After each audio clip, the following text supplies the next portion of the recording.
નમસ્કાર દર્શક મિત્રો, એચડી ન્યૂઝમાં આપનું હાર્દિક સ્વાગત છે। હું છું આપની સાથે આરડી વાઘેલા। જોઈએ આજના મુખ્ય સમાચાર।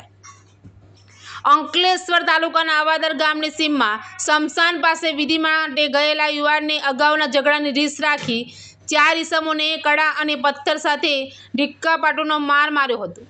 આ મામલામાં પોલીસે 2 આરોપીની ધરપકડ કરી કાયદેસરની કાર્યવાહી હાથ ધરી। અંકલેશ્વર તાલુકાના આવાદર ગામના મંદિર ફળિયામાં રહેતા રમણ રામજી વસાવા, ગામમાં રહેતા અર્જુન વસાવાના ઘરના સભ્ય મરેલ થયો હોવા તેની 12માની વિધિ માટે ગામના માણસો સાથે સ્મશાન પાસે ગયા હતા। તે દરમિયાન ગામના હસમુખ વસાવા અને તેનો ભાણેજ ગણપત વસાવાએ હસમુખ વસાવાના દીકરા ગણેશ વસાવાના પ્રેમ સંબંધ ઉજાગર કરેલ અને અગાઉ ઝઘડાની રીસ રાખી બોલાચાલી કરી હતી।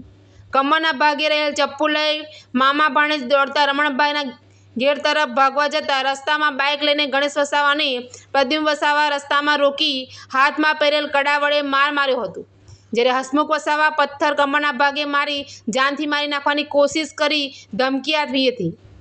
મારામારી અંગે અંકલેશ્વર તાલુકા પોલીસે ગુનો નોંધી તપાસ હાથ ધરી હતી।